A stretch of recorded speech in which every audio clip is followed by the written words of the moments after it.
চিংড়ি মাছ এমনই একটি সুস্বাদু মাছ, এটা যেভাবেই রান্না করা হোক না কেন এটা খেতে ভীষণ ভালো লাগে। আর যদি এই রকমের চিংড়ি মাছের মালাইকারি হয় তাহলে তো কোনো কথাই নেই। আমার এই রেসিপিতে চিংড়ি মাছের মালাইকারি হবে আউট অফ দ্য ওয়ার্ল্ড। এটা খেতে এতটাই মজার, আপনারা একবার বাসায় এভাবে তৈরি করে দেখুন। এটা ভাত, রুটি, পোলাও কিংবা পরোটা যে কোনো কিছুর সাথে একেবারে লাজবাব। আজকের চিংড়ি মাছের মালাইকারিটা আমি তৈরি করছি একেবারে ফ্রেশ গলদা চিংড়ি দিয়ে।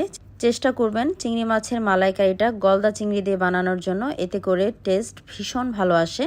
বাজার থেকে ফ্রেশ কিছু গলদা চিংড়ি নিয়ে এসেছি, এগুলোকে আজকেই রান্না করব এবং মাছগুলো ভীষণ টাটকা ছিল।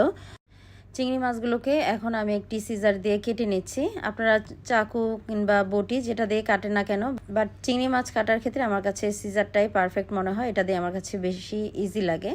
তো প্রথমে চিংড়ি মাছের মাথার কাছে যে শক্ত কাঁটাটা থাকে সেটা বের করে ফেলে দিয়েছি এবং পিঠ বরাবর কেটে নিয়েছি এবং মাঝখানে দেখবেন একটা রগের মতো থাকে, সেটা আমি বের করে ফেলে দিয়েছি। আর মাথার কাছে যে অপরিষ্কার জিনিসগুলো, ময়লাটা আমি বের করে ফেলে দিলাম। আর দেখবেন লেজের কাছে একটা ধারালো সূচের মতো থাকে, এটা খাবার সময় লাগতে পারে হাতে, তাই আমি এটা কেচি দিয়ে বের করে ফেলে দিলাম। তো এভাবে করে আমি সবগুলো চিংড়ি মাছ কেটে বেছে ধুয়ে নিয়েছি। কেটে বেছে ধুয়ে নেওয়ার পর এখানে প্রায় 600 গ্রামের মতো চিংড়ি মাছ হবে। এখানে টোটাল 7টা মাঝারি সাইজের চিংড়ি মাছ আমি নিয়ে নিয়েছি। খোসাটা রেখেছি শুধুমাত্র দেখানোর সৌন্দর্যের জন্য, আপনারা চাইলে বাদ দিয়ে দিতে পারেন। তো এখন চিংড়ি মাছগুলোকে কিছুটা হলুদ এবং নুন দিয়ে মাখিয়ে নিব। খুব ভালোভাবে চিংড়ি মাছগুলোকে লবণ হলুদ দিয়ে মাখিয়ে নিতে হবে, যেন ভিতরে লবণ মশলাগুলো ভালোভাবে ঢুকে যায়। লবণ হলুদ দিয়ে ভালোভাবে মাখিয়ে নেওয়ার পর মাছগুলোকে আমি 10 মিনিটের জন্য রেস্টে রেখে দিব। চলে আসলাম মূল রান্নায়। কড়াইতে আমি পরিমাণ মতো তেল দিয়ে দিব। চিংড়ি মাছগুলোকে আমি সামান্য একটু ভেজে নিব। তো তেলটা গরম হয়ে গেলে পরে আমি একে একে চিংড়ি মাছগুলো দিয়ে দিচ্ছি। চুলার আঁচটা আমি মিডিয়াম থেকে মিডিয়াম হাইতে রেখেছি। আর চিংড়ি মাছগুলোকে খুব বেশি ভাজবো না, জাস্ট এপিট ওপিট করে একটু লালচে বর্ণ ধারণ হলেই আমি চিংড়ি মাছগুলোকে উঠিয়ে দিব। আর চিংড়ি মাছ এমনিতেও খুব বেশি ভাজতে হয় না, এটা খুব তাড়াতাড়ি হয়ে যায়। আর বেশি ভাজলে চিংড়ি মাছটা কিন্তু ভেতর থেকে শক্ত হয়ে যাবে এবং পরবর্তীতে এটার টেস্টটা খুব একটা ভালো আসবে না। তো চিংড়ি মাছগুলো ভাজা হয়ে গেছে, আমি একে একে এগুলোকে উঠিয়ে নিচ্ছি।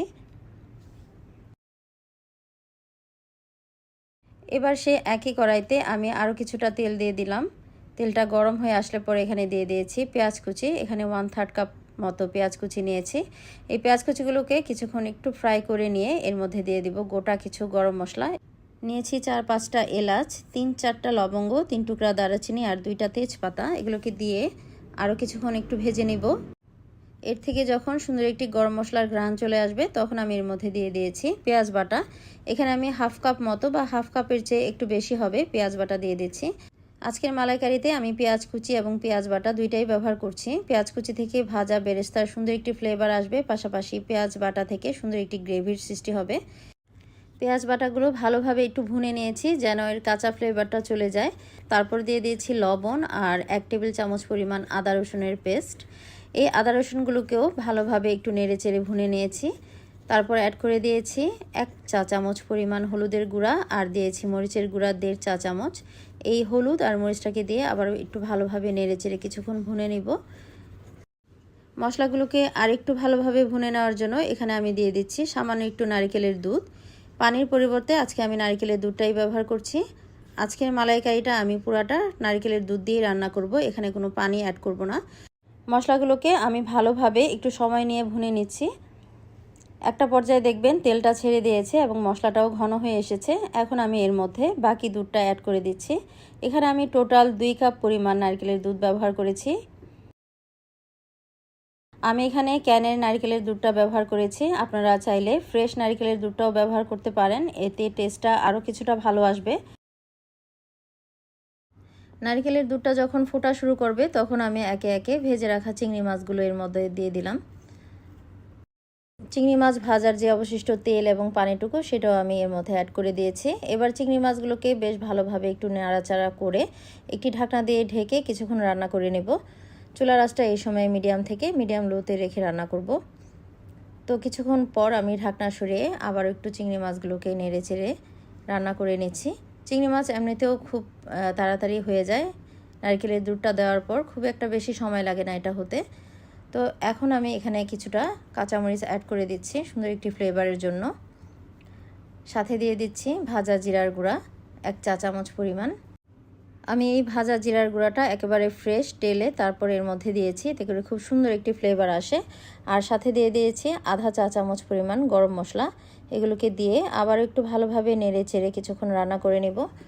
চিংড়ি মালাইকারি আমাদের হয়ে গেছে। এটা নামানোর আগে দিয়ে দিয়েছি 1 টেবিল চামচ পরিমাণ খাঁটি গাওয়া ঘি, আর দিয়ে দিলাম সামান্য পরিমাণ একটু চিনি। এই ঘি আর চিনিটা কিন্তু চিংড়ি মালাইকারির টেস্ট অনেক গুণ বাড়িয়ে দিবে। তো আমি এখন এটাকে একটি ঢাকনা দিয়ে ঢেকে চুলার আঁচটা একবারে লো করে দিয়েছি। এভাবে রান্না করব আরও 5 মিনিট। তো ঢাকনা সরিয়ে দিলাম। মালাইকারির কালারটা দেখেন কতটা নাইস এসেছে, আর এটার গ্রেভিটাও কিন্তু অনেকটা ঘন হয়ে গেছে। তো আমার চিংড়ি মাছের মালাইকারি একেবারে রেডি টু সার্ভ। আমি এখন একটি প্লেটে সার্ভ করে দেখাচ্ছি। চেষ্টা করেছি আজকের এই চিংড়ি মাছের মালাইকারিটা একেবারে সহজভাবে আপনাদের সামনে উপস্থাপন করতে। আশা করি আজকের এই রেসিপিটা ভালো লেগেছে। যে কেউ এই চিংড়ি মাছের মালাইকারিটা তৈরি করে দিতে পারবেন। বাড়িতে কোনো অনুষ্ঠান হলে বা কোনো মেহমান দাওয়াত দিলে আপনারা এই চিংড়ি মাছের মালাইকারিটা খুবই ঝটপট তৈরি করে নিতে পারবেন। তো আশা করি আজকের এই রেসিপিটা আপনাদের কাছে ভালো লেগেছে। ভালো লাগলে অবশ্যই একটি শেয়ার করে দেবেন আপনার ফ্রেন্ডস এবং ফ্যামিলির সাথে। একটি লাইক এবং সুন্দর সুন্দর কমেন্ট করে আমাকে জানাতে পারেন কেমন হলো। তো আজ এই পর্যন্তই। সামনে আরেকটি নতুন রেসিপি নিয়ে হাজির হব। সেই পর্যন্ত সবাই ভালো থাকুন, সুস্থ থাকুন। আল্লাহ হাফেজ।